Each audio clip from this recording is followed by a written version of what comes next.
CC 508 unit 1 ગુજરાતનો ઇતિહાસ એમાં આપણે વૈકલ્પિક જે પ્રશ્ન છે એ વૈકલ્પિક પ્રશ્નની આપણે ચર્ચા કરીશું. પ્રશ્ન છે ઈસવીસન 470 થી 942 સુધીનો ગુજરાતનો પ્રાચીન ઇતિહાસ જાણવા માટેના સાધનો કયા કયા છે? તો ઈસવીસન 470 થી 942 સુધીનો ગુજરાતનો ઇતિહાસ જાણવા માટેના સાધનોમાં પૂરા અવશેષીય સાધનો એક છે. પૂરા અવશેષીય સાધનો જેને આર્કિયોલોજીકલ સોર્સિસ પણ કહેવામાં આવે છે. બીજા છે અભિલેખિક સાધનો. અભિલેખિક સાધનોને ઇન્સ્ક્રિપ્શન સોર્સિસ પણ કહેવામાં આવે છે. અને ત્રીજા છે સાહિત્યિક સાધનો. સાહિત્યિક સાધનો એટલે લિટરરી સોર્સિસ. એટલે કે આ ત્રણ સાધનો દ્વારા ગુજરાતનો પ્રાચીન ઇતિહાસ જાણવા મળે છે. પૂરા અવશેષીય સાધનો એટલે શું? તેમાં સાનો સમાવેશ થાય છે. પૃથ્વીની સપાટીની નીચે ઉત્તખન. ઉત્તખનને કહે છે એસ્કેવેશન. પૃથ્વીની સપાટીની નીચે ઉત્તખન એસ્કેવેશન કરતા તેના વિવિધ સ્તરો કે પળો માંથી વર્ષો અગાઉ અથવા સદીઓ પહેલા દટાઈ ગયેલા અને હવે મળતા સ્થાવર, મકાનો, કિલ્લાઓ, મંદિરો, તોરણો, સ્તૂપો, સ્તંભો, વાસણો, મૂર્તિઓ, રમકડા, ઓજારો, શસ્ત્રો, કપડાં, ગૃહ ઉપયોગી ચીજવસ્તુઓ, ધંધા વ્યવસાયને લગતા સાધનો, પ્રાણીઓ વગેરેના અવશેષોને પૂરા અવશેષીય સાધનો એટલે કે આર્કિયોલોજીકલ સોર્સિસ કહેવામાં આવે છે. બીજો પ્રશ્ન છે અભિલેખિક સાધનો કોને કહે છે? તો સ્તંભો, શિલાલેખો, ગુફાલેખો, તામ્રપત્રો, ભોજપત્રો, દાનપત્રો વગેરેને અભિલેખિક સાધનો કહે છે. એટલે કે જે સ્તંભલેખો છે, ગુફાલેખો છે, તામ્રપત્રો છે, ભોજપત્રો છે, દાનપત્રો છે, આ તમામ જે વસ્તુઓ છે એનો સમાવેશ અભિલેખિક સાધનોમાં થાય છે. ચોથો છે સાહિત્યિક સાધનો કોને કહે છે? પુસ્તકો કે ગ્રંથો, પત્ર વ્યવહાર, પત્રિકાઓ, રાજાજ્ઞાઓ એટલે કે રાજાના આદેશો, ન્યાયતંત્રના ચુકાદાઓ, ચોપાનિયા, લેખો, લખાણો, કોઈ પણ પ્રકારે આપેલ દાનના લેખો વગેરેને જે કોઈ લિપિ કે ભાષામાં લખાયેલા લેખિત સ્વરૂપમાં મળતી માહિતીને સાહિત્યિક સાધનો કહે છે. MS યુનિવર્સિટી વડોદરા તરફથી કઈ જગ્યાએ ઉત્તખન કાર્ય કરીને ગુજરાતના પ્રાચીન ઇતિહાસને લગતા અવશેષો શોધી કઢાયા છે? તો જવાબ છે MS યુનિવર્સિટી વડોદરાના પુરાતત્વ ખાતા દ્વારા વડોદરા, સોમનાથ, આકોટા, ટિમ્બરવા, ભરૂચ, દેવની મોરી, દ્વારકા વગેરે જેવા સ્થળોએથી પ્રાચીન ઐતિહાસિક સંસ્કૃતિના અવશેષો મળી આવ્યા છે. છઠ્ઠો પ્રશ્ન છે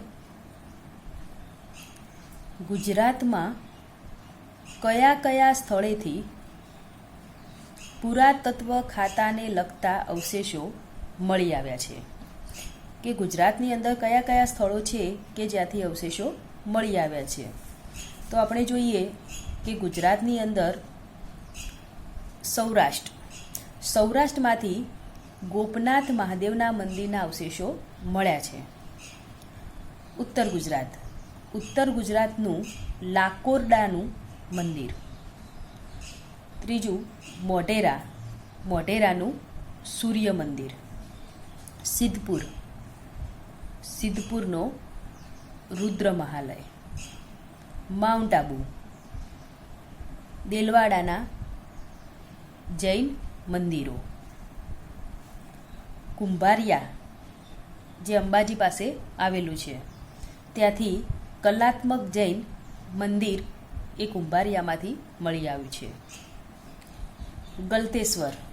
ગલતેશ્વરમાંથી પ્રાચીન શિવાલય મળી આવ્યું છે. ડભોઈમાંથી હીરા ભાગોળનો દરવાજો મળ્યો છે. ઝીંઝુવાડાનો કિલ્લો. રાણકી વાવ જે પાટણમાં છે. સહસ્ત્રલિંગ તળાવ પાટણ. મલાવ તળાવ ધોળકા. ઉપરકોટનો કિલ્લો જૂનાગઢ. ચાંપાનેર પાવાગઢ. માનસરોવર વિરમગામ. આ ઉપરાંત પુષ્કળ સિક્કાઓ, તોલ માપના સાધનો, અન્ય સાધનો, શસ્ત્રો, ઓજારો, વાસણો વગેરેના પુષ્કળ અવશેષો ઉત્ખનન કરતા મળી આવેલા છે. 7મો પ્રશ્ન છે, અભિલેખો શાના પર કોતરવામાં આવે છે? શિલા, ધાતુ કે અન્ય કોઈ પદાર્થ ઉપર જ્યારે કોઈ લખાણ કોતરવામાં આવે તો તેને અભિલેખ કહી શકાય. ગિરનારના શિલાલેખ ઉપર કોના લેખો કોતરવામાં આવ્યા છે? ગિરનારના શિલાલેખ ઉપર મૌર્ય સમ્રાટ અશોક, સક્ષત્રપ રાજા રુદ્રદામન, ગુપ્ત સમ્રાટ સ્કંદગુપ્તના લખાણો કોતરવામાં આવેલા છે. આ લેખમાં ઈસવીસન 150માં ગિરનારના સુદર્શન તળાવનો બંધ તૂટી ગયેલો, તેનું સમારકામ કરવાની આજ્ઞા મહાક્ષત્રપ રાજા રુદ્રદામનના ગુજરાતના સુબાને કરી હતી. બીજી વાર જ્યારે આ તળાવનો બંધ તૂટી ગયેલો ત્યારે તેનું સમારકામ કરવાની આજ્ઞા ગુપ્ત સમ્રાટ સ્કંદગુપ્તે કરેલી. 9 પ્રશ્ન, કચ્છમાંથી કોના અભિલેખો મળી આવ્યા છે?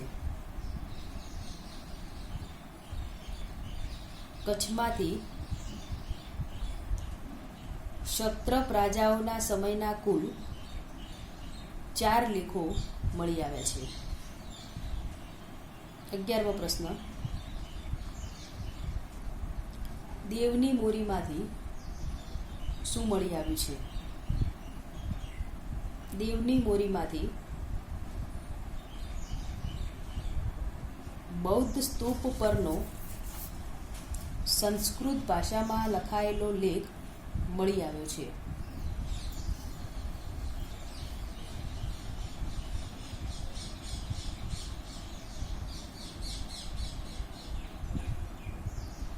મૈત્રકો અને ગુર્જરોની ઐતિહાસિક માહિતી શાના પરથી મળે છે?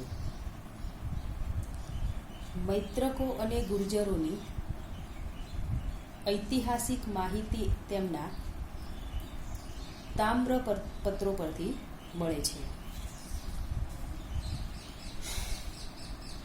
13મો ક્વેશ્ચન છે, ગુજરાતના સુવર્ણયુગ ગણાતા સોલંકી યુગની અધિકૃત ઐતિહાસિક માહિતી શામાંથી મળે છે? ગુજરાતના સુવર્ણયુગ મનાતા સોલંકી યુગની અધિકૃત ઐતિહાસિક માહિતી તામ્રલેખો, શિલાલેખો અને પ્રતિમા લેખોમાંથી મળે છે. જૈન આચાર્ય અને મુનિશ્રી હેમચંદ્રાચાર્યએ કયો ગ્રંથ લખ્યો છે? તેમાં કયા રાજાઓની માહિતી આપવામાં આવી છે? જૈન આચાર્ય અને મુનિશ્રી હેમચંદ્રાચાર્યએ દ્રયાશ્રય નામનો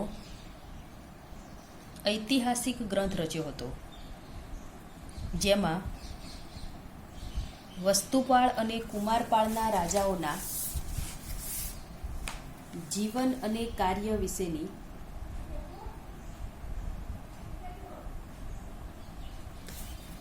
માહિતી નિરૂપાયેલી છે. 15મો પ્રશ્ન છે, ગુજરાતના પ્રાચીન ઇતિહાસ જાણવા માટેના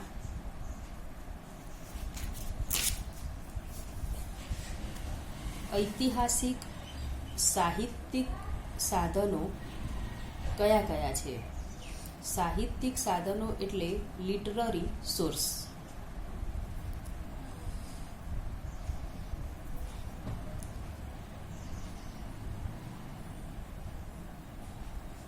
ગુજરાતના પ્રાચીન ઇતિહાસ જાણવા માટેના સાહિત્યિક સાધનોમાં આચાર્ય હેમચંદ્રાચાર્ય દ્વારા રચિત દ્રયાશ્રય, પ્રાકૃત દ્રયાશ્રય, કુમારપાળ પ્રતિબોધ અને સિદ્ધહેમ શબ્દાનુશાસન, આ 4 જે ગ્રંથો છે તેની રચના હેમચંદ્રાચાર્યએ કરી હતી. કવિ બીજા છે કવિ સોમેશ્વર. કવિ સોમેશ્વરે કીર્તિ કૌમુદી નામનું એક મહાકાવ્ય લખેલું હતું. એના પછી છે પ્રભાચંદ્ર સુરી. પ્રભાચંદ્ર સુરીએ પ્રભાવ રચિત નામનો ગ્રંથ લખેલો છે. એના પછી છે મેરુતુંગાચાર્ય. મેરુતુંગ આચાર્ય, જેમણે પ્રબંધ ચિંતામણી અને વિચાર શ્રેણી નામના ગ્રંથની રચના કરી હતી.